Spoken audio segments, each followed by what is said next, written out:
ভাবিয়া করিও কাজ করিয়া ভাবিও না। তাই বলতেছি, কেউ এমন কোনো কাজ করবেন না ফেসবুকে যেখান থেকে আমরা সবাই লজ্জিত, লজ্জা পাই। কারণ মেয়েরা, কিছু কিছু মেয়ে আছে ফেসবুক এবং পেজগুলোতে বেশি দেখি এমন কিছু ভিডিও বানায় যে ভিডিওগুলোর সামনে না যায় হাসো না যায় কাঁদো। কারণ এরকম ভিডিও দেখে মনে করেন যে কেউ ভিডিওগুলো দেখে কী হবে, মনে করেন আপনাকেও নোংরা বলে এবং সাথে অন্য অন্য মেয়েদেরকে আমাদের নোংরা বলে। তো সেই ভিডিওগুলোতে ধুইটা আমরা যে কী বলবো, কী লেকচার দিব বা কী আপনাকে সেই ভিডিওতে কমেন্টস করব, সেটা কিন্তু আমরা কিন্তু খুঁজে পাই না। যে আপনাকে আমি একটা কমেন্টস করবো, সেখানে কী কমেন্টস করব, এমন কোনো কমেন্টস খুঁজে পাই না যে কমেন্টসটা আমি আপনাকে করতে পারি। কারণ কেন পাই না? কারণ সেই ভিডিওতে কমেন্ট করার মতো এমন কিছু থাকে না যে আমি কমেন্ট করব। তার একটা অঙ্গ প্রত্যঙ্গ সেখানে দেখা যাচ্ছে। সেখানে কিন্তু আমি কিন্তু আমি মেয়ে মানুষ, সেই ভিডিওটা আমার সামনে আসছে, তখন কিন্তু আমি কিন্তু কমেন্টস করতে পারতেছি না। আর এমনকি ছেলেরাও আছে সেই ভিডিওগুলো শেয়ার করে। শেয়ার করার সাথে সাথে কিন্তু সেই ভিডিওগুলো কিন্তু আমাদের কাছে পৌঁছায় যায়। তো সেই নোংরা ভিডিওগুলো শেয়ার না করে এমন কোনো ভিডিও শেয়ার করুন যে ভিডিওগুলো শেয়ার করলে আপনাদের সমাজের ভালো হবে। আর এমন কোনো ভিডিও শেয়ার করুন যে ভিডিওগুলো আপনার মনে হইতেছে যে ভিডিওগুলো শেয়ার করলে আমাদের অনেক লোকের উপকার হবে, সেই ভিডিওগুলো শেয়ার করুন। আপনারা স্টারের লোকের ভিডিও শেয়ার করবেন না। আর ওই যে নাচনে গানলে যে ভিডিওগুলো আছে যেগুলো নাকি অঙ্গ প্রদর্শনী করে, সেই অঙ্গ প্রদর্শনী করাকে আপনারা কখনো শেয়ার করবেন না। কারণ সেই ভিডিওগুলো থেকে আপনারা একটু বিরত থাকুন।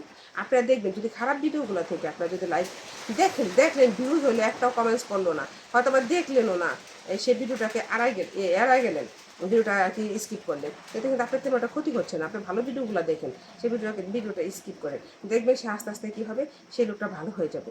যেহেতু সে লাইক কমেন্ট পাচ্ছে না, তার জন্য কী করবে না, সে আর খারাপ ভিডিও বানাবে না।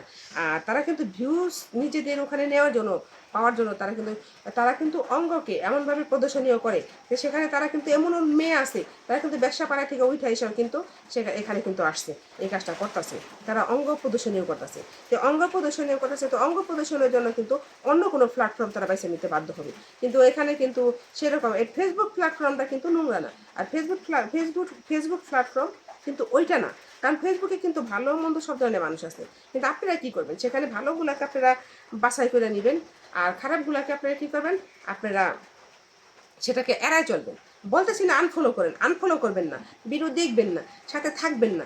এরকম করতে করতে করতে করতে দেখবেন সেই মানুষটাও, যে মানুষটাকে নিয়ে খারাপ, সে নিজে অঙ্গ প্রদর্শনীয় করে টাকা ইনকাম করার চেষ্টা করতেছে, দেখবেন সেই মানুষটাও ভালো হয়ে গেছে।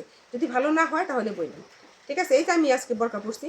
আর এই কথাটা যার নাকি বরকা না আর কি, বড় ড্রেস পরি, তারপরে যে হিজাব পরি, ড্রেস কিন্তু ঠিক আছে, ড্রেস আমি 3 পিসই পরছি। কারণ বরকা পরে অনেক সময় ভিডিও করি, অনেক সময় আমি 3 পিস পরে ভিডিও করি। হয়তো অনেকে বলতেছেন যে আমি হিজাব পরি নাই আগে পরে, হ্যাঁ পরি নাই, কারণ আমি ভাবছি যে আমি ঘরের ভিতরে বসে ভিডিও করি, তার জন্য আমার হিজাবের প্রয়োজন নেই। কিন্তু আমাকে কিন্তু অনেকে বুঝেছে যে তুমি ঘরের ভিতরে বসে ভিডিও করো, ঠিক আছে, তোমার ভিডিওগুলো তো কোটি কোটি মানুষের কাছে যাবে, এমন দিন হতে পারে 1 মিলিয়ন 4 মিলিয়নও তোমার কোনো দিন তোমার এই ভিডিওগুলো শেয়ারও হতে পারে বা জায়গায় জায়গায় যাইতেও পারে। এখন তুমি ভাইরাল তো হতেও পারো। তার জন্য সবাই বলছে আমাকে যে আপনি একটু হিজাব করে ভিডিও করবেন। তা আমার একটা সেদিনের কথা কিন্তু আমি রাখার চেষ্টা করবো যথেষ্ট করে।